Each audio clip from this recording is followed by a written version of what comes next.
What's up, guys? I think we're ready to get started here. All right. Okay. Hey, guys, what's up? Hello. We weren't talking about anything at all. No, definitely not. Oh, no? Talking about nothing, No, huh? I definitely did not get called old. Oh, man, how you doing, dude? I'm good. I am good. I am ready to go. Haircuts. That beard is straight up gonzo. I shaved last night. Yeah. I just got called Babyface Danny. That's my that's not my new crime name. It's my new mobster name. Babyface Danny. You know, worst killer this side of the Mississippi. You might have a baby face, but he's gonna remove your face if you give him bad looks. So like, just don't do it, dude. It's not worth it. I'm across the Atlantic. I think I'm safe. Listen, I don't feel like traveling anywhere that's colder than where I already live, and I have a feeling Norway's like that. Mm-hmm. So welcome to Next to Nothing, the show where we talk about how to waste your time and not your money in gaming. I am one of your hosts, Danny K. With me, I have my ever-present co-host. Hi, I'm Danny K. Hello, welcome to my stream. I also have a co-host. His name is Ren. Welcome on in, guys. He doesn't work when I've already said my name. No, my name is Danny K. He's the liar. And with this, we have a special guest. Me, I am a sloth from Norway. Hi. How is life? Life is man. good.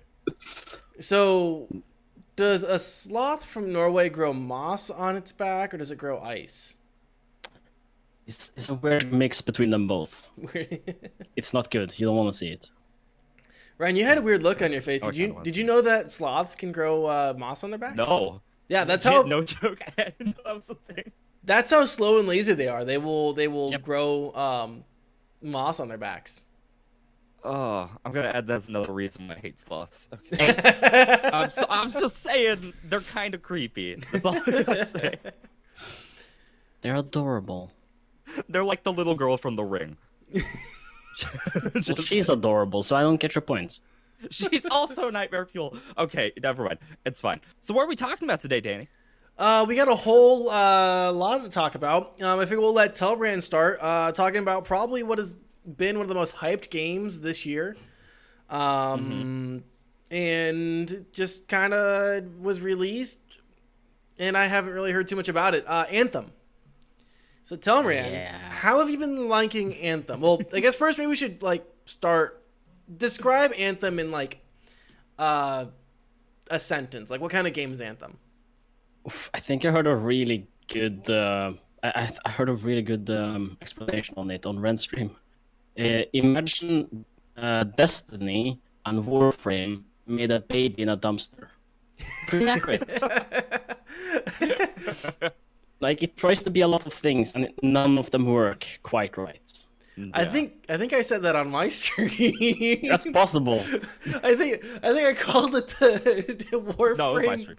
Yeah, totally Ren stream. The Warframe Destiny prom night dumpster baby. Yeah, Oh, God. pretty bad. Oh, God. But not for the reasons I think most people throw at it, right? So my issues with the game is the fucking guns. Hate the guns. The guns are the worst. Yeah. I haven't played the full game, but I played it in beta. That was exactly my thought. I'm gonna be completely honest. I thought the guns, they really lacked a lot of impact, just overall. Like, they didn't feel great. The abilities feel good. I had no issue with the abilities. I thought the abilities felt fine. But like, the guns themselves are so lackluster in comparison to the abilities that it really just shows how horrible they are. And like, that was my thought. There isn't a reason to play half of the javelins either. You can take a team of interceptors and storms and you're good to go. You'll never need to fire your gun. You are not gonna die because you can hover and have a crazy fucking shield, and the interceptor is dodgy as all hell. So you don't need anything from the Colossus, and the Ranger is just a meh. Anyways, it's just stupid. The guns, like, there is no reason to have a gun. Because the interceptor can just melt. The interceptor can melt everything, and the storm can melt everything. And the storm, like, you can have a crazy awesome setup on the storm. You just have there's this ability in Anthem where it's a primer, I think it's called. You have primers and detonators. So primers put elements on things, and detonators like combo off. Right. So when I run on my storm, I just run like dots on everything, and then interceptors just run detonators on everything, and nothing can do anything. And that's not good for the first week of the game. So so the game, it's an RPG, right? It's kind of like an MMO light. It's a looter shooter essentially. You're kind of just running around killing stuff. You're doing missions, and then you get rewarded with random things. But honestly, the rewards, when I played it, they were whatever. But also, it was a beta, so like, I couldn't for that time being. I was like, okay, whatever. But to my knowledge, from what I've seen, it's still like the same kind of loot table, where it's just like you get weapons, and all the weapons realistically like function the same. Like, if you get a high tier like special assault rifle, it still functions in the same way as like a regular assault rifle. There's no real difference aside from damage numbers, really, to my knowledge and understanding. There's a difference. Okay. So with like basic weapons, they're just P guns. Literally, they do nothing. They do no damage. They suck, and they have a really like bad impact, so they're not fun to play with. But like the legendary weapons, the yellow ones, right? They do damage, but they have like buffs on them, so it will buff some of your frames abilities because they are warframes, and it will make certain abilities stronger and stuff, right? So I have like on my storm, which don't want a shotgun, I have a shotgun because it boosts one of my main spells, and I have like a gun that I don't want to use because it boosts my other spells. It's like, are the effects on legendary weapons exclusively passive, or do they make the weapons unique at all? That was one of the things I was curious about. So like, for example, in Destiny, you'll like get special like rocket launchers that function totally different than like other rocket launchers in general. And I don't know if that's the case in that one. It just sounds like it's just passive abilities in general. they're random rolls. Okay. Yeah, like the shotgun I have, I can get like, if I like I could use it, I could get like a rocket launcher with the exact same ability. Right. It's just a random roll, and that kind of sucks. Yeah. But Yeah. So it's just focused on the actual like the frame's ability, not so much like the actual weapon itself, right? yeah, like I think Okay. if they had taken out the guns, to be honest, it'd be a much better game. Just take out the guns Yeah. and lower the like cooldowns on different spells and give us more spell slots than 2. Yeah. It'd be a really cool game. It's like, take Warframe, because they're trying to be Warframe.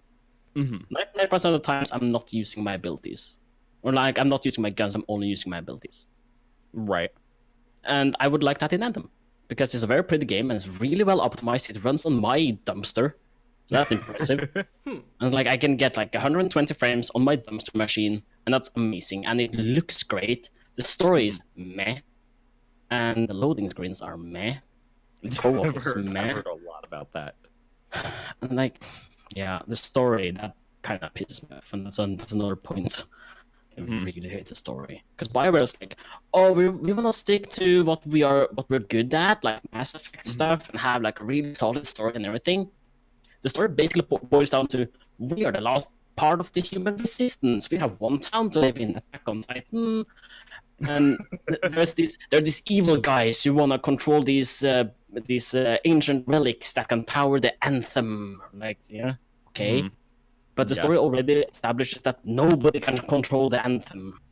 So it's like, okay, so why are they chasing this relic to control the thing that nobody can control with things that nobody understands? Right? Yeah. It's not a very compelling story. And the bad guy is like, hello, I am a bad guy. I'm very interesting. I have a thing. And we're like, oh no, he has the thing to control the Anthem. And then we stop him from using the thing. And like, we have the thing now. Woo, are we going to use it? Nah. Put it in a box over there. And next mission, oh no, he has the relic to control the Anthem. That's the story. Yeah. Very compelling. Yeah, and the one thing to note too, I mean, like, this is Bioware that we're talking about. Like, they're makers of Mass Effect series, which are like well known for being really good stories. This has been a 6-year project. Like, this Anthem has been a 6-year project, just in general. So I feel like the story should definitely be more polished than that. Like, by a landslide. I feel like most companies would be able to like handle. It sounds like a story that's like a 1 to a 1.5 year like story. It doesn't feel like it took 6 years. Exactly. That was definitely one of the thoughts I got from it. Yeah, Sure. like, it feels like they spent most of the 6 years on like the world design and everything, and it's like, it's one map, whoa, right? And there is 2 raids and 2 dungeons, I think, something like that. Yeah. And it's like, that took 6 years. Okay, that feels very weird to me. And the story just feels like, oh god, there's a week left till we launch the story. Yeah. I don't like Yeah. it. No, I definitely feel that. I don't know. I think from what I've heard, there's 3. I think there's 3 raids. 2 of them, one of them is one that you already play in the demo, or the beta, or whatever you want to call it. One of them's the end game, like it's just the very last mission that's repeated, and then the other one is a separate mission. And I hear that like the end game isn't super great. I don't know. This is all like because I only have experience with the beta and the demo, so like I can't really speak too much when it comes to like the late game and things like that. But I've heard that it definitely was it was repetitive. And like that kind of makes sense with something that only has like 3 raids as an end game. It makes sense too that it's like this early into the game that it'd be like mildly repetitive, but At the same time, there should be some ways, like, there should be something else to do. Hey, Realistically. guys, we're getting kind of roboty. Can we end the call and bring it right back? Sure. Ryan, if you could start it, please. Yeah, I get you. Sorry, guys. It's just a little too much. I figured you guys would like to, not hear total garbled nonsense. We'll get this call started right back up again and see if Ren starting it will actually be better. People in the chat, let us know how good the stream is looking, please. If you guys are having any issues, if it's constantly buffering and such, trying to make sure that things are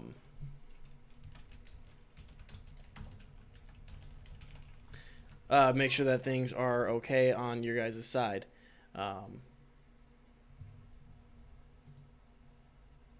Okay. I'm here. All right, are we good? Hello. Sounds better. Okay, cool. Cool. Okay. All right. So what were we talking about? You guys were talking about Anthem and I want to say kind of the raids and stuff like that. What's available, the content that's in the game. Yeah. So I guess let me ask, because this is a $60 game. At this point, is the content that's in the game worth the $60 price point? No, you can get infinite more amount of fun out of buying the free game, Warframe. And I'm not saying that because that is my main game and shit. I'm saying that because honestly, it's not worth it, and I'm so mad at myself for buying Anthem. Mm-hmm. It's like the developers are like, okay, so this is gonna be a work in progress, and we're gonna put out more stuff as the thing goes along, and it feels like they want to like make a proper MMO of this and release expansions and all this shit. It's like, Right. but there is nothing to do right now. Why are people gonna buy it and then wait 2 years for shit to happen? It feels like they're trying to pull the Disney thing where like, here's a game that doesn't work. Have this for a year. Now we fix it. Yeah, Why? Exactly. Just fucking take the time, fix the game, then release it. People will wait. If they're so like, people are hyped as fuck for Anthem, right? Then they dropped a broken demo, and they're like, we're gonna fix it. We're gonna give you an end game when we release it. And they're like, I don't know, half a month later, here's the game. Not fixed. Yeah. Fuck Yeah, off. it definitely seems like it's... And Destiny had this whole thing too, where it's early access, but for a AAA game. Yeah. Is how it feels. It just feels like it wasn't a complete product. You're right. In terms of like the demo and stuff like that, I remember all sorts of hype around this game, and I think it was like 2 weeks ago that I looked and I just typed in Anthem in the search bar of Twitch, knowing that there's like all these release packages and there should have been people playing it, and there were people playing it, but there was 54 viewers on Twitch for one of the most hyped games. Really? Yeah, there was 54 Wow. viewers on Twitch. I want to say that Dirty Bomb, a game that has probably been dead for the better part of a year, had probably had more viewers that night. But Wow. I might just also be being hyperbolic. I mean, 54 viewers is a little. That's something, dude. That's something. Yeah. I don't know. I've heard. This definitely is a mixed bag game. Like, some people do enjoy it, a lot of people don't, and I feel like a lot of the gripes are just like, overall the game just doesn't feel like it's a 6-year-long title at all, like in the slightest. Even when I was playing it in the beta, it's like, if it's 6 years long, like, how come the sound just sucks? Like, the sound is horrible for the guns. It's not good. Half the time it didn't even work, and it was just like, well, what? How did you get this far, really? So I don't know. I don't know what the fuck they could have been doing for like at least 4 years of that. Yeah, it does look good. Graphically, the actual landscape does look really good. I have no issues with that. The flying is a little iffy, but like the concept is there, and I didn't have any issues with that. The abilities look great. Those are like the three things I really thought like really stood out about the game. Aside from that, everything else felt meh. Like, at best, it was okay. Like, I didn't like the hub world. I thought the hub world was bland and boring, and like there were only a couple people that you could talk to, and everybody else just looked like they didn't have any life. They were just kind of there. And it's like, okay, all right. Like nobody like really walks around. You'll even see in the announcement, like E3 announcement, like there's a bunch of people and they're moving around and stuff. You'll find people just sitting at a chair, just sitting there, and that's all they do. And it's like, okay, that's a little weird, but all right.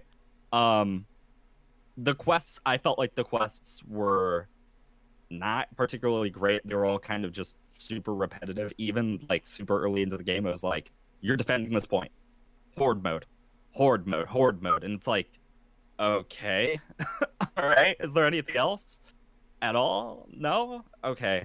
I don't know. I feel like the game has potential to be something in the future, but definitely right now, on release, it's not. It's not there at all. Like, I feel like it's not. I feel like the abilities are cool. The graphics are cool.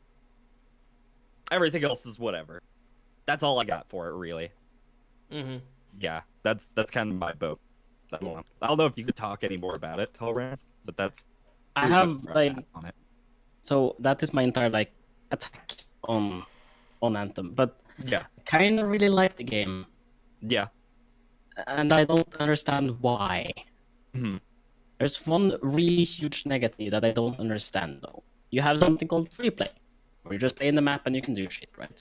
And it's the fastest way to grind XP. But you cannot put down a landmark on the map. Yeah, I've heard that a lot. Is like, why can't I put like? So there's one mission I'm in where it's like find these 4 tombs of these 4 people important, blah blah blah. And I want to go into a map and put a landmark because there is no like direction to follow or anything, and it doesn't really track very well. I was like, okay, I'm gonna just open the map and click. Nothing happens. There's no button to do this. I've Googled, I've checked. Nothing. There is no land marker, and that feels so strange in this game. It's like, why can't I have a land marker in free play mode? It's like, and there's no like, when you open the map, there is no like icon that shows you that there's a world event. It will show you when you're in the game, and will just show you like in this general direction there is one. But it could either be like 50 meters away or like 5,000 meters away, but you don't know because the game doesn't tell you the distance either. No.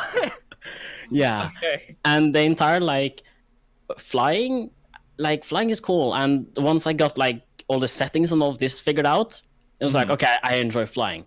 But in free play mode, it restricts you how long you can fly.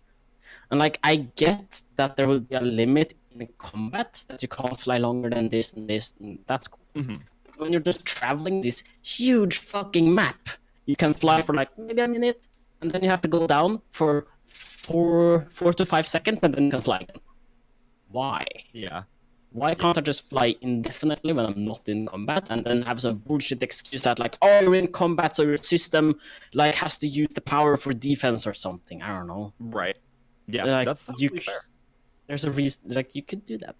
Yeah. But then I like the game because I enjoy this grindy horde mode shit. It's why I play like looter shooters and beat like Diablos and this kind of game. I like to have something mind numbing so I can watch a TV show.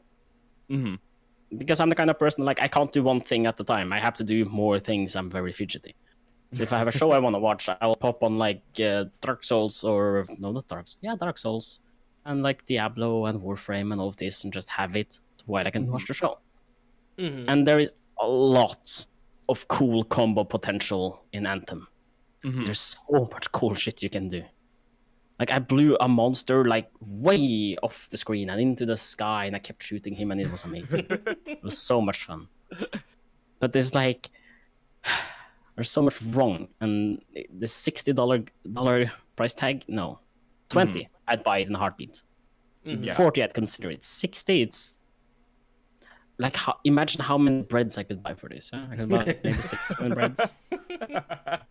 Think about that. I had food for like a month. Oh man!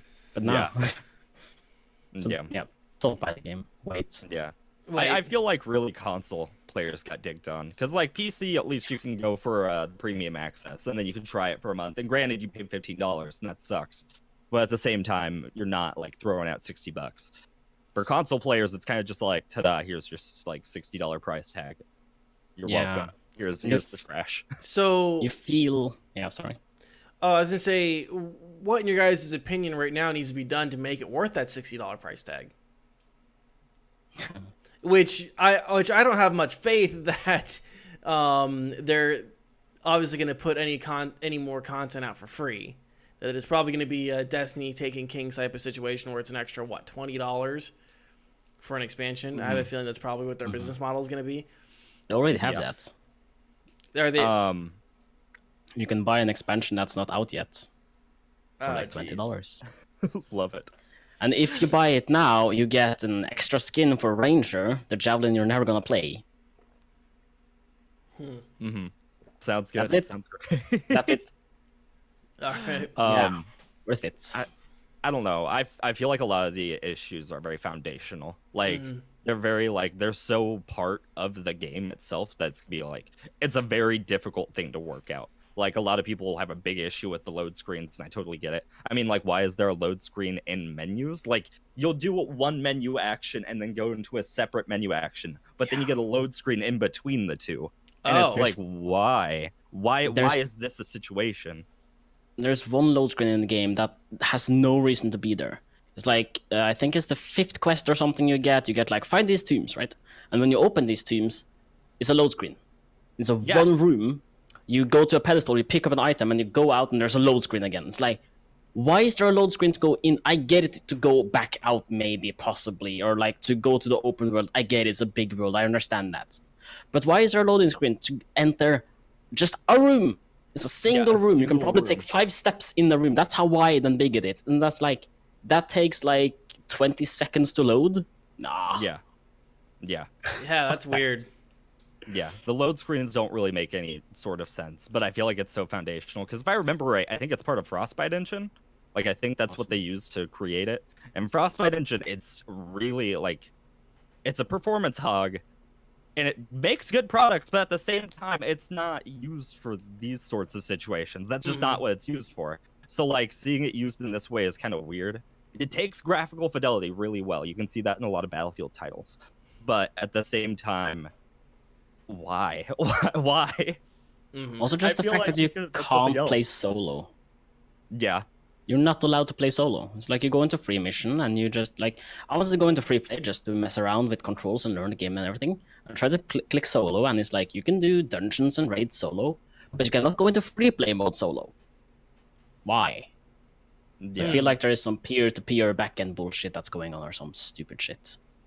Like, just denies you. And like in free play, you're never gonna see your teammates anyways, because they're just mucking about doing other things. So why can't I play solo? Yeah. That's, I don't know. But yeah, I feel like the issues are so foundational and part of the game that it's kind of, if it's gonna get fixed, it's gonna be a while. Like, it's gonna be a long time. I don't expect it to be like, oh, we're gonna hot fix the fucking load screens like they said they did. And that was an Omega lull, because I've definitely heard that they're all like, we're gonna make the load times better, and then they made them slightly better. And when you fucking look around on the internet, like, make the load times slightly better, you find an article that's like, get an SSD, stupid. And it's like, that shouldn't be a fix. That definitely should not be a fix for a $60 title. I put it on an SSD. Get an M.2 hard drive. Yeah, exactly. Just pay a lot of money to make this game even bearable. And it's like, I'm okay. I'm alright. I can play anything else instead. But yeah, I don't know. I haven't personally tried out the release yet. I'm planning on actually trying it out next month. I'm hoping maybe it won't be absolute shit here. But at the same time, I don't have any expectations. So, yeah. As you shouldn't. You can have Anthem or you can have 8 breads. You decide. So I had to go for the breads. Unless you guys had any other thoughts on Anthem that you wanted to get off your chest, could move on to the next topic. What do you guys think? Yeah, we can move on to the next topic. I don't mind. Absolutely. Anything else you guys want to talk about with Anthem? The only thing I could even consider talking about Anthem is the microtransactions, which we still haven't really seen how egregious they're going to be yet. But at the same time, they're still a little... I mean, it's a $60 game and they have microtransactions. That's already a big deal to me. I'm not... That's ridiculous in my eyes. As far as I've seen of microtransactions, they're actually just cosmetics. Right. But at the same... I don't know. But when it comes EA, down to so a give it time. $60 title. Yeah, give it time. Exactly. You'll be leveling up by buying loot boxes soon enough. Oh, yeah. Which... You want this legendary rifle? $60. Yeah, Yeah, which and I don't know if they've thrown in legendaries yet into the store. I remember distinctly that they haven't, like, they didn't do it at the time of, like, showing off the store, and it was like rare items were $8. Like, rare skins were $8, and it's like, how much is a legendary gonna be? Like, how much do you expect me to pay? Really? Because I don't want to pay $8 for a skin. yeah. No, that's not gonna happen when I already paid $60. No, I'm good. But yeah, I don't know. It sounds sketchy in my eyes. That's really like one of the big things. Yeah, which we'll be talking about loot boxes here in a little bit as well. Yeah. Yeah, and that'll actually be something interesting that we'll have to keep our eyes on, is the loot box situation with Anthem, or the microtransaction situation with Anthem. Yeah.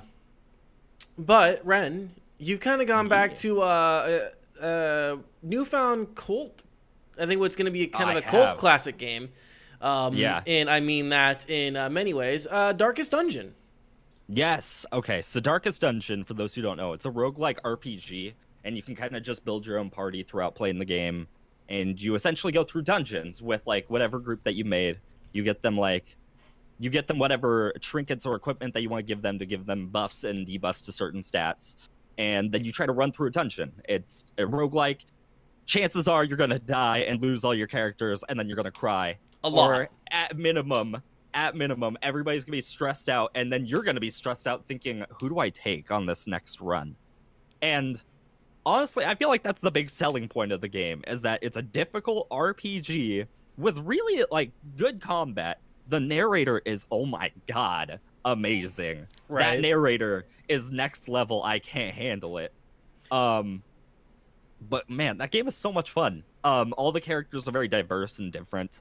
You'll find certain characters that like lack in a lot of regards, but at the same time, even with those lacking like traits, they can still find certain areas to excel and like really like go off. And then there's certain characters that are just like, oh, which one do I take? Do I take this one or this one? Like, they're both healers, but this one's like a burst heal, but it can also fail. Like, the heal can fail. And in a game where it's like really focused on dangerous, like, if you die, you die. That's it. That character's gone. So like, if your healer doesn't heal, then you're kind of boned. Like, you're kind of screwed. And the chance that he'll apply a bleed, which like also like just kill your character outright. Like, he's dead. Sorry, my bad. I fucked up on the heal. But yeah, I don't know. I always find the game to be super fun. I played it more than once. Right now I'm doing like a full. The plan is to do a full Darkest Dungeon run on my stream for like the coming time. But I played it in the past, and the big issue for me personally, while I enjoy the gameplay a lot, is that it's really hard to force yourself through the stressful situations that it occasionally like poses you through. Where like, you know what you need to take, but you also know it's probably not gonna work. It's probably gonna fail. You're probably gonna lose. Everybody's gonna die, and then you're gonna be like, why? Why did I do this? I don't know. It really excels at making you feel. It makes you feel smart if you play things well. Like, it makes you feel like, I did this right. Get wrecked. I went through this entire dungeon and I did barely even suffer. Yeah. But yeah, I don't know. I find it to be super fun in that regard. I already have, not including like, well, including the time that I'm playing it right now on stream, I think I have about 100-something hours in the game, and I haven't even finished the first dungeon, like the first main Darkest Dungeon, I believe. But like, it's a game that you watch. If you watch it, you're like, I need to play this. This is tons of fun. And then you play it, and then you're having a blast. And then you get hit with that first wall of struggle, and then you're just like, oh god, what do I do? I don't know. Definitely a fun game. I believe it's like $25 on Steam right now, and there's a lot of DLC that's been recently released with it. And I think the Ancestral Edition, which is all the DLC, is about $48. Definitely on the pricier end, but at the same time, I feel like it's one of the best indie games, just in general. Like, when I rate indie games, I always have like 3 that I really like focus on, as like, these are the ones that I definitively find the best, and that's Darkest Dungeon, Hollow Knight, and Shovel Knight. Those are both like phenomenal indie games. Those are both absolutely incredible, and I recommend them to anybody. Darkest Dungeon's the most expensive one on that list, but it's also like one of the most polished. and it's like, wow, this game is a lot of fun, and like I don't know, it makes you think, and that's really like a lot of games don't make you do that anymore. And if you want to think, this is a great option. If you want that RPG experience that's kind of like old style RPG, like the older Final Fantasies, this is kind of in that boat where you're like, oh, I don't know if my character has enough speed to have like turn priority in this circumstance. And if I don't, then I'm screwed. Like, so how am I going to plan ahead on this part? There's a lot of randomization in the fight because it is an RPG that is focused on having roguelike fights. So like sometimes you'll run into fights that are meaningless. Other times you just start out in a dungeon and then you accidentally, like 2 steps in, you run into a mega boss and you're just like, I don't know what to do about this. Like, this is not, I'm not ready for this at all. And I don't know. I feel like it's a game that focuses on making you struggle, but it's in the best way possible. Where like, if you can manage to get through that hurdle of like, I don't think I can keep going, and if you keep going anyway, you tend to really enjoy the experience. Just in general, it's definitely fun if you just want to like go to it until it gets hard. But like when it gets hard, that's when it like really becomes like a force to be reckoned with in terms of games. Really, I can't think of that many like RPG games that even compare. The only ones I can even think of is the like older Final Fantasy series, and that would be if it was like in this setting. I don't know. Definitely one of the best games I can think of though, by far. If you even consider this as like an indie game to pick up, 100% I do recommend it. I know that you played a little bit of it, Danny. I think you played like 9 hours, right? Yeah, 9 hours. How do you feel about it? I've really enjoyed it. Let me just real quick. Tellran, have you played Darkest Dungeon at all? Yeah. Because you seem like a guy that would like really enjoy some hard games like that. I thoroughly enjoy it. I think the balancing of all the mechanics is really fun. And I kind of wish I played more of this game. But I really thoroughly I enjoy watching it way more than I enjoy playing it. Yes. Yeah. The art style is amazing, and I kind of maybe if I kind of go about maybe playing this a little bit differently, maybe this will be like my like a travel game, because I know it's on PC, it's on I believe it's iOS, on Switch. I know it's on iOS. So maybe this will have to be like a game that I install on the iPad, and you know, I take because I have an iPad Mini 3. I think I've talked about this, that basically it's either used for Dungeons and Dragons and that's it. For a while I have like a little Bluetooth keyboard that I when I didn't have a laptop, I would take my iPad to school with me to like do like notes or whatever in class, or for a lot of it was like an ebook reader. It's like a really expensive Kindle. So yeah, I've played a bit of it. I got like 9 hours into it. I didn't beat like the first mega boss, like the Necromancer. But I thoroughly enjoy it. The art style is amazing.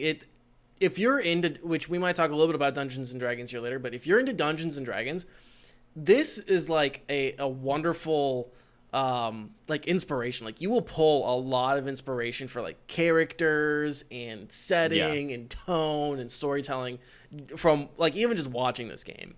It's absolutely amazing in terms of like the inspiration that it provides. I think is amazing if you're into role playing games. Yeah, one of the biggest like things that has going for it by far is its art style. There's no real games that really even come close to like having this. It's a gothic art style, and there are games that do have that, but they definitely don't have it in this like special regard. Where like even the base lighting of it is like really focuses on keeping it like this dark, like even somewhat gritty like experience through like a cold hard dungeon, and you're just like, oh god, I don't know if you're gonna make it. And all of the effects for attacking aren't crazy by any means. Like it's not like the newer Final Fantasies where it's like this crazy, like you summon like a Death Star and it just annihilates everything. No, it's like your character swings a sword, but the way that they like play it out, where it's essentially on a 2D plane, but then they turn it into a 3D plane whenever you go for an attack or something like that. And it really, really focuses on making it makes the attack feels special. And that's definitely like a really cool thing about it. If you're interested in the Gothic like art style at all, definitely this is a great pickup for that. Gothic, I honestly wouldn't recommend anything else. Yeah, like the exactly. Like this eldritch, like all the characters and designs are very eldritch and arcane and a little Lovecraftian. I think we talked about it before. I don't like using Lovecraftian to describe a lot of things because to me Lovecraftian is very Americana. Is in that boat. Yeah, it's definitely in there. It's got like that eldritch tentacles and weird zombie like swine creatures that are like deformed with like multiple mouths, you know. Very eldritch. Tellran, what are your opinions on Darkest Dungeon? Like, how have you enjoyed it when you've played it? I may or may not have beaten Darkest Dungeon a couple of times. And then Crimson Court came out, and I may or may not have beaten that a couple of times. I have some 1,000 hours. I've played it a little bit. It's a fun game. It's okay. It's all right. Just sort of. It's all right. Just Just 1,000. That's all. Have both of you just done it on PC? I have it on the Switch. You have it on the Switch? Yeah, I've done it on PC. But that being said, like I could easily see this being like very easily transferable to a mobile game. I've even thought that when I played it initially. I was like, honestly, you don't need a mouse. You could literally just play the game with a directional pad if you wanted to on PC, and nothing really different comes out of it. But yeah, that's definitely been a thought that I've had in the past. Where like, why isn't this on mobile yet? And this was before like when it got released. My immediate thought was like, how come this isn't on mobile? This is like easiest money that I've ever heard of in my life. Just release it on mobile. People will buy this. Yeah, 100%. But yeah, I'm glad to hear that is on Switch and on iOS though. Yeah. I'm especially happy to hear it's on iOS. I kind of expect it to be on Switch. Maybe if you enjoy fun, you should try a full party of clerics. No, trust me, that's how you beat the game. Just clerics. Just clerics. Yeah. Oh man.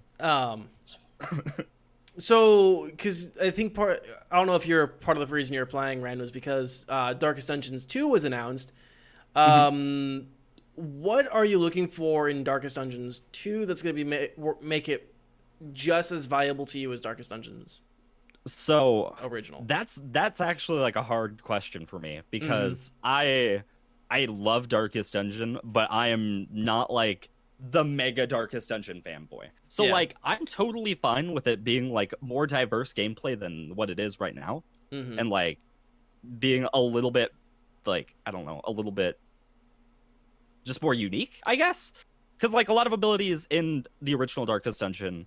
They're pretty straightforward. There's nothing like really crazy. You don't really have to think about a lot of them. Some of them are just like hit the first target in like a fight, and it's like okay, yeah, whatever. I don't know. I know there's a streamer that I do know. His name is Element5, and he only plays Darkest Dungeon. Like that's his game. That's what he plays, just by far. And he really wants the game to be like a whole new experience. He wants it to be like still in this realm, but definitely like a new type of like RPG-ish gameplay. I don't know how I feel about that. I personally enjoy it the way it is. I would like to see it be a little bit more unique, but I'm totally fine with what it is right now. So I'm more than anything, I'm just excited to see what it's gonna be. Honestly, I don't really have any like hopes. I'm just like, if you make a game that's like anywhere this good, I'm happy. Like I'm chill. I'll have no issues with it. But yeah, that's for me personally. Cool. Tellran, same question. Like, what's gonna go on in Darkest Dungeon 2 that's gonna make it more viable to you than like Darkest Dungeon 1? Like, what do you think is gonna make a good sequel for that game? I want to die off more often.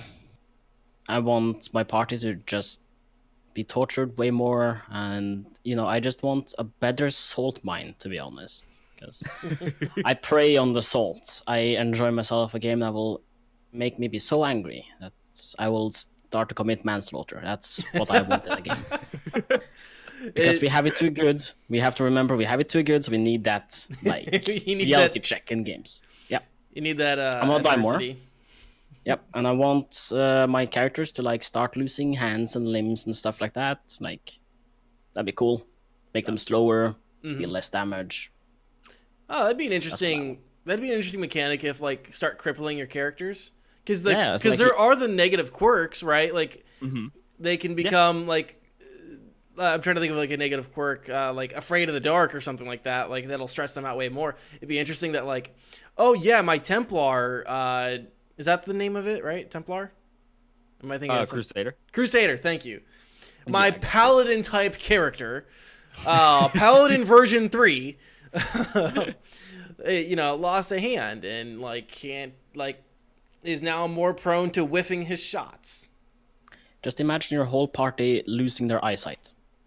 Yeah, that's interesting. You have a hunter that can't aim anymore. That's great. Yeah, that's what I want. I would personally leave that hunter in the dust. My highwayman lost an eye and has now no depth perception. 40% chance you'll miss. Yeah, great, love it. Oh man, interesting. That'd actually be. What do you think, Ren? Do you think that would be like a valuable like mechanic to the like Darkest Dungeon 2, or? That'd definitely be unique. I would be curious. I don't know if that's what I want, but it's a thing. It's an option. Yeah. I'm not totally opposed. I'm sure if they did something like that, they would do it right. They haven't really done anything particularly wrong that I've been like, man, I don't know about this part of their design. Yeah. Like a lot of it I'm chill with. Like it's hard, and there's enough RNG where like if you fuck up, you might be really fucked if you like goof. But like there's also enough like raw gameplay there where like you can tend to control the RNG quite a bit to the point where like if something bad does happen, you have a way of managing it. Yeah. And it's not nearly as bad. So like maybe you're right. Maybe focus on having more of those like negative RNG traits to make the game a little bit harder and a little bit more diverse. So that way like you have to learn more. And you're just like, okay, how am I going to approach this situation if this shows up and this and this and this and things like that. So I guess that's a very fair point. I personally don't know about the like the limb part, but I'm totally down for the more negative RNG. And like Darkest Dungeon is very like at some point you will have played it enough that I will not go into this room because there's a 72% chance a mimic is there or something. Yeah. And it's like, that's cool, and learning, that's awesome, so you know everything, but I still want there to be like a 5% chance that shit will just go to hell all the time anyways. It's like 99 of your games, you've gone into this room and nothing bad happens. I just want there to be a chance that one time you go in, like, you just die. No reason. It's like, oh, there's a pit, you're dead. I would cry. I'd love that. Tears. It'd be amazing. Just imagine the good streams you'd get. Oh, it'd be so beautiful. So you have this really like end game party and they just fall to their death because fuck you.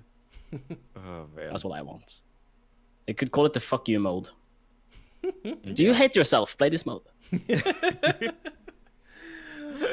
Awesome. Man. So yeah, I recommend it. It sounds like Tellran and Ren recommend it. Go pick it up. If you guys want, if you're gonna buy it on PC, you can use our Humble Bundle links. Which I believe are down below. And if you're in the podcast feed or YouTube, it's also down below in the description of those. Otherwise, I might need to like just try to pick it up on iPad. Like if I have like a vacation or something like that that's coming up, maybe I'll just put it on the iPad and that'll be like what I play on like whatever car ride or Yeah, that is I could assuming I'm not driving. definitely see it being a great like mobile game. That I have zero issue with it being a mobile game at all. Like not in the slightest. If anything, it'd be one of the best mobile games out there. There's only a couple that really are like quality games, like that aren't just like, oh, we're kind of just a cash grab.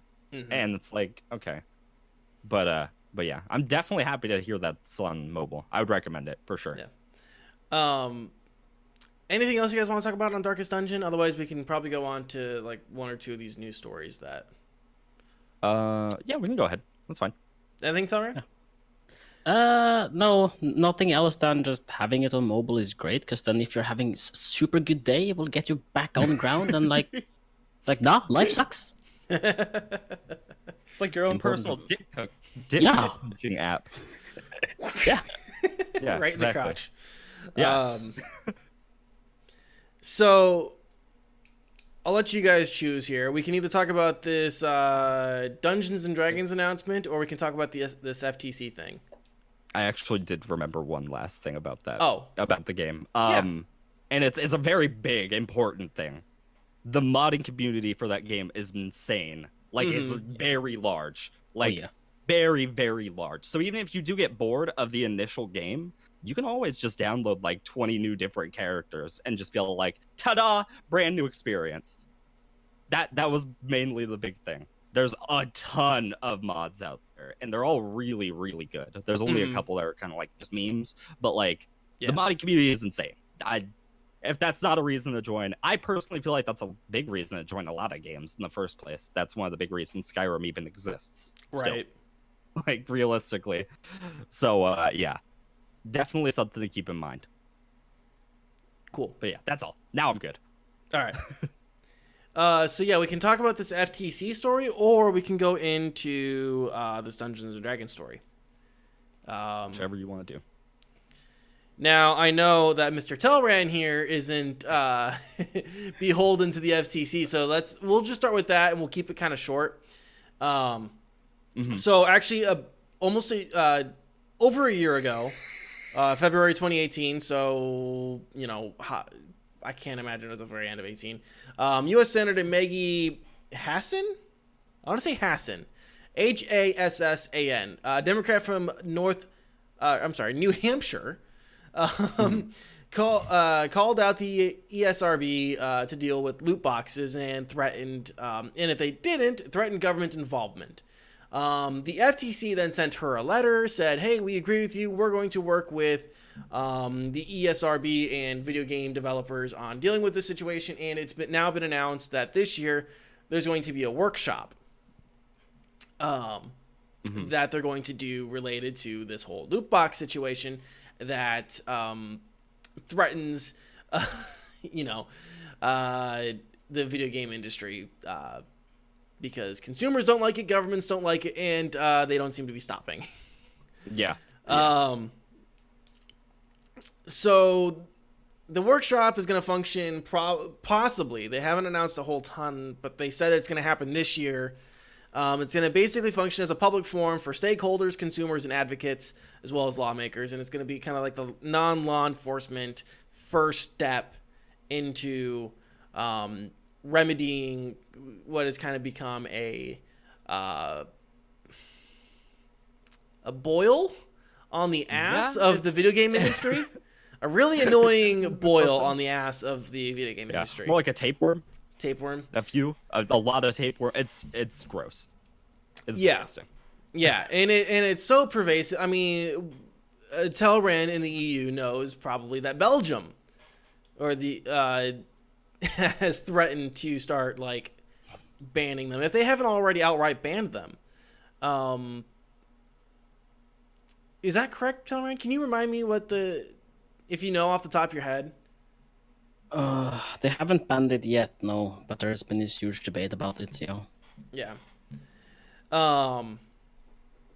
So yeah, there's a lot of debates about stuff with the EU right now, including what is it, Article 13? Is that what it's called? Let's not start with that. Yeah. No, we'll be sat there all day. We'll be on an extremely long talk. No. Fuck that one. Yeah, which I did see an email or a tweet or something like that today. Twitch is going to be doing a live stream related to Article 13. Look up that information. Even if you're in the United States, look up that information. Get involved in the discussion because it is incredibly important and it will affect you. Just like how things in the United States affect people over there in Europe, as I'm sure Mr. Tellran can probably attest to that. Practices. Fuck you, Americans. Messing up for the rest of our world since fucking inception of your time.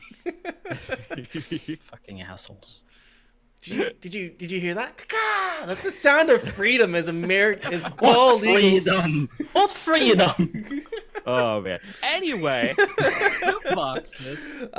So yeah, keep your eyes out open for that. I mean, we'll probably talk about that closer as the workshop is announced and who else. I mean, yeah.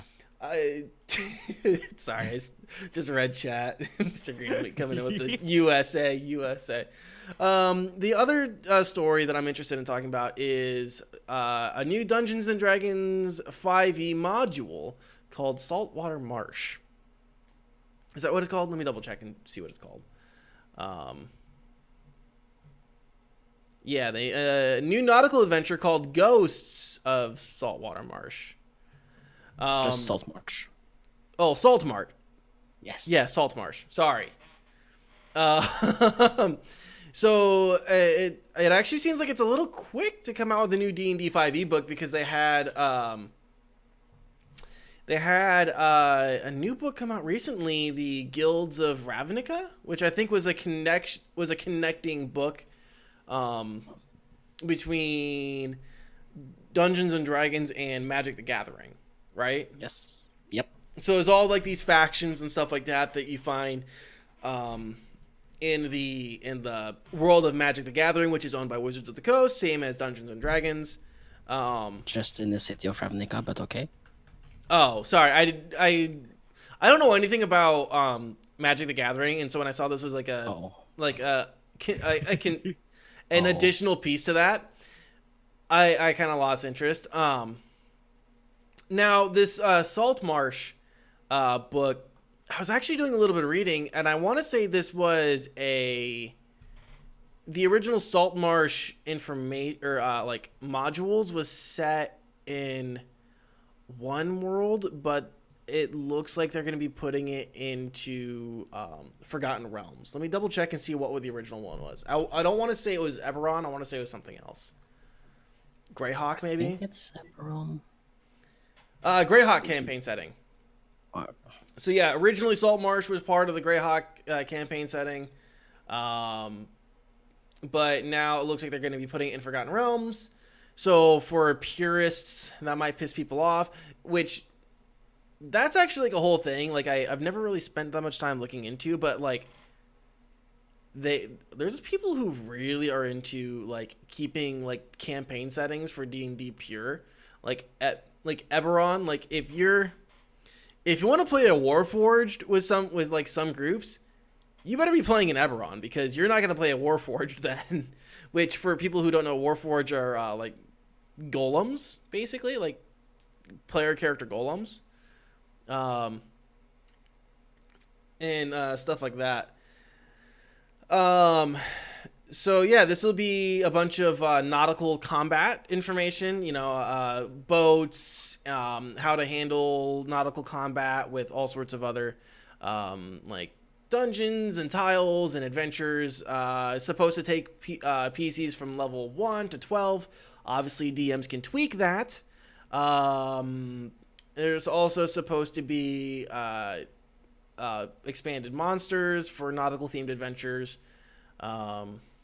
Probably different kinds of Shogun and fantastical beasties in that as well. And usually these books come out for right around, I want to say $45. $45 American. I'll have to double check that. Otherwise, you can get them for like $35 digitally on D&D Beyond and a couple other internet marketplaces. So yeah, it's another welcome addition. There's not Tellran, you said you had played around with a D&D like a kind of a beta test that they put out for the nautical. Yeah, it's a lot of fun. Yeah, how'd that go? It just he's got a devious smile. Are you a DM usually? I'm a DM. Yeah, I've DM'd for 8 years or so. Okay. I put it in my own world because I have this campaign running for like 5 years or so. Mm-hmm. And yeah, my group weren't happy, and they wanted like godly intervention because their party just TPK'd. Like I gave them a really like easy fight. I thought I gave them like a challenge rating 18, 19 Kraken, and they're on this fucking huge boat, whatever warship thing. Mm-hmm. Like they're a party of 5, and they had like a bunch of deckhand and like seasoned pirates or whatever you want to call it. Mm-hmm. But the dice, man. The dice will always kill them. And what? So you said it was a challenge rating 18. What is your party at then? Were they at like 15? Yeah, my party is around like 15, 16, I think is average. Yeah, that sounds like a lot of unfortunate dice rolls. Yeah. And it might be that my monsters are completely custom and other factors. Yeah, I'm My kind. campaign is special, so Yeah, I'm kind of curious to see like what monsters they put into it. Because there, if I remember right from the monster manual, there's not a whole ton of like nautical creatures. You know, you have the Kraken. I think you have some Shogun. You have Sea Dragon. I want to say sirens, Nagas, Draugrs, some slimes. Yeah, And then there's the Tarask. The Tarask is a very important monster. Yeah. Oh, I'm thinking specifically nautical creatures. Tarask. Is it nautical? Well, I guess it's big enough. Yeah, it really doesn't matter. If it can just stand in the ocean, I guess that's right. Which, for those who don't know, the Tarask is like, imagine a dinosaur, but like bigger than what you can actually imagine. Like it kind of like it beats comprehension. That's how large this creature is. Yeah, and it's resist to everything. Yeah, it has and like an can't ace. Stand 50 feet to it, right? In a cone. Yeah. If you're within 50 feet, you just run away. It's amazing. Yeah, it's a creature that inspires fear among players. Yeah, so I'm kind of curious to see kind of what all they do, what flavors they add to different creatures, and what else they do. So yeah, that's kind of it. Like on that D&D announcement. I still have D&D stuff that I actually got to announce for my own stuff. I'm still waiting on things. So stay tuned for that, I guess. Other than that, do you guys have anything you want to talk about with this in particular, or? I'm good. I'm just peachy. I don't play Dungeons and Dragons, so I've just been sitting here. Not yet. You don't play Dungeons and Dragons yet. Not yet. True. Fair. Yeah, is there anything else you guys want to talk about? Any stories, any games that you guys have you want to get off your chest right now? I think I'm relatively good. I don't know. I haven't really played a whole lot. Last week it was still like dating sim week. I'm so glad I'm done. Yeah. But aside from that, I haven't really been doing a lot. I've been playing a little bit of Siege, Darkest Dungeon. That's been it. So I'm good. Cool. Yeah, I'm gonna say things have gone too well for us so far, and compared to the last couple of weeks. So let's go on ahead and end the podcast here, unless Tellran has anything he wants to say. Anything you want to add to anything? Just Warframe related. Okay. Go for it, dude. Yeah. Oh, well, there's a lot of new content on its way to Warframe, and if you've ever played the game, I'd recommend you come back now, because Warframe, Melee 3.0 is on its way. And it's finally coming out? Oh, yeah. Haven't you seen anything on it yet? No, Okay. I haven't seen anything. Okay. All right. This is gonna be our Dungeons and Dragons talk. So... do you want knowledge on it? Because I have a bunch of shit for you. Okay. Yeah. So they recently revealed like how comboing will work now, and you can go from like just doing like heavy ass fucking slams and slashes, go into your gun, pop some heads, and keep going with your combo, and that's amazing. Because before you're like, oh, you have like this huge fucking stack, right? And then a nullifier is on its way, so you have to end the stack to kill the nullifier and then build the stack again. Well, not anymore. Now you can keep your stack going. They're removing channeling because fuck channeling. Channeling is stupid. Channeling didn't have a use. Realistically, like, why? It didn't focus farming. Focus farming had a very good use, but other than that, there was no use. Yeah, exactly. Focus, fuck focus. They need to rework that anyways. And they're working on the focus work anyway, so who cares? And they also revealed how the ground slam is going to work now. Okay. So instead of you just like flying across the screen and suddenly like dropping 90 degrees, you can now aim it wherever you want to go. And that's beautiful. That opens a lot of attack opportunities, but it also opens way more movement, and you all know that's 90% of the game running that fast. Realistically is the key part of the game, is just moving. Yeah. that's honestly the game. And there's a new frame in the works, so we'll finally get shield gating. So that'll be amazing. So shield, do you know anything about shield gating? I know a bit about shield gating. I don't know a whole lot. So this new frame is very Iron Man inspired. So she doesn't have any energy, but she comes with like 3,000 shield. Okay. And she uses her shield she uses her shield instead as energy.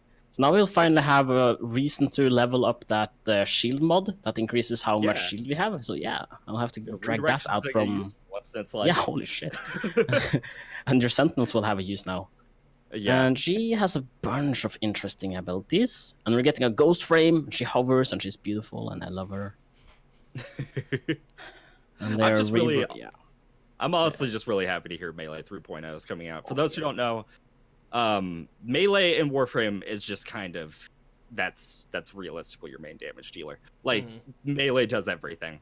You don't realistically need guns. You can literally just go one-shot everything with melee weapons.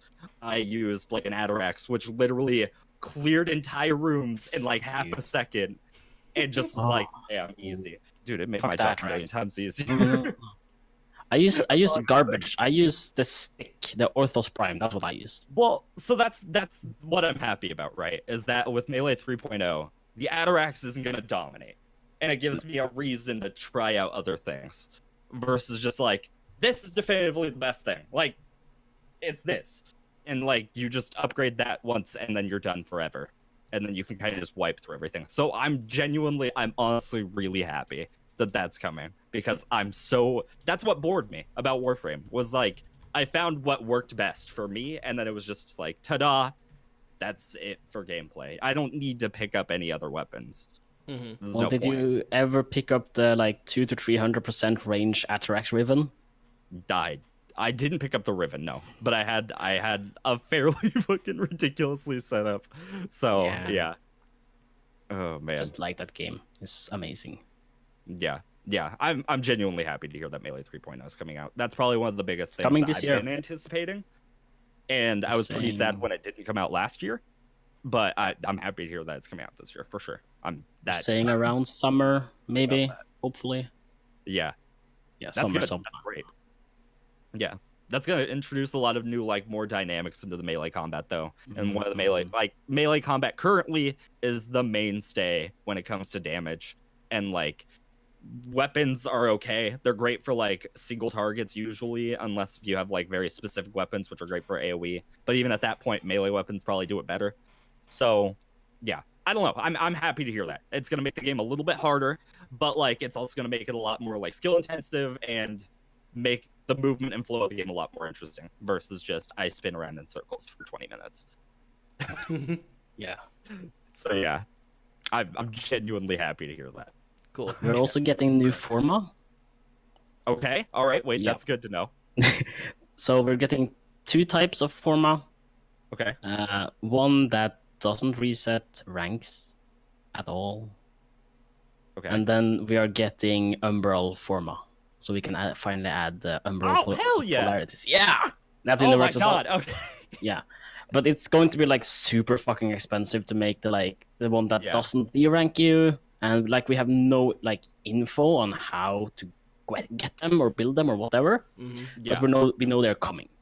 And that I'm stoked for, because I'm tired of leveling my frames 5,000 times for just one more polarity.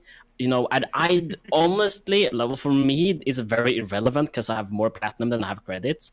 But for me, I'd rather just pay like 100 platinum to just get that slot and be done with it. Right. Like, I would like that option.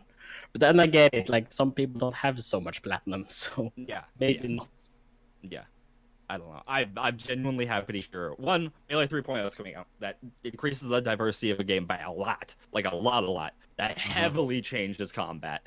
And with Umbral Riven, or Umbral Forma coming out, that gives me a reason to actually use some of the late game fucking mods in the first place, which is a praise God, because, oh my god.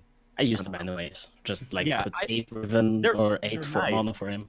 They're definitely nice, but at the same time, I shouldn't have to have like a crazy cost mod that does slightly more, like just barely. I get it because it's a late game mod, but at the same time, I also wish that Umbral Form was in there to begin with. But you know, it's fine. It's cool on that front. I'm just happy to hear Melee 3.0 is coming out. That definitely does change the game a lot, like a lot. It does. That's really hard to not like keep reiterating. Yeah. But yeah. Okay. Sorry, that's all. No, it's good. That's my Dungeons and Dragons talk. No, that's good. Is there anything that's anything else that you guys want to talk about real quick? Otherwise, we'll go on ahead and plug away. I think I'm good. I think it's covered everything. All right, Tellran, let's start with you. Tell people what's coming, where they can find you first, and what are they gonna find when they get over there? Oh, if you go to twitch.tv/Tellran, you'll find a mostly empty Twitch page because this is just a hobby of mine and whatever. But we play mostly Warframe, some Dark Souls, and that's it, really. I like to have salt. I play some Overwatch because Overwatch is such a salt mine. I love it. There's a reason I have a salty sloth. There's a reason. And if you like a Norwegian guy who screams in a terrible English accent, like this terrible fucking accent here, shouting curse words in different languages, this is the channel to go to. And we don't have a lot of restrictions in chat. You go there to let out your rage. Just throw it at me. I love it.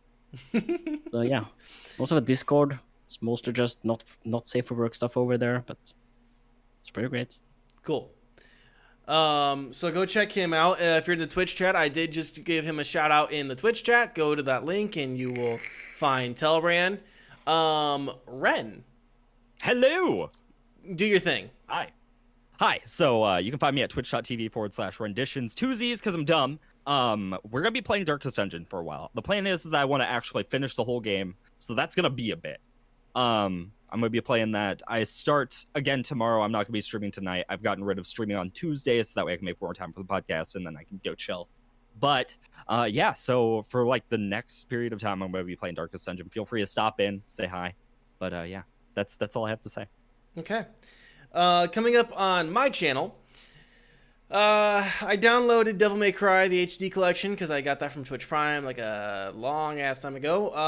And I also have Pillars of Eternity, so I'll be deciding which one of those to do. I've been playing a lot of Insurgency Sandstorm lately.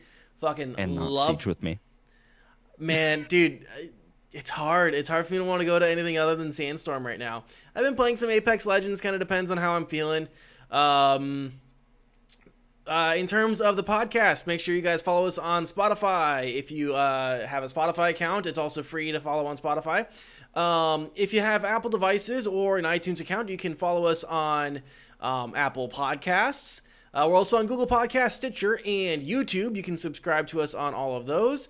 If you guys feel so inclined, be sure to give us a rating or a review, or tell your friends about us. Next week on the podcast, we have American Riot on the show. And anything else, guys? Absolutely anything else. That should do it. That should do it. I think we're good. All right. Well, guys, you have a wonderful evening, and we will talk to you all later. All right, bye chat.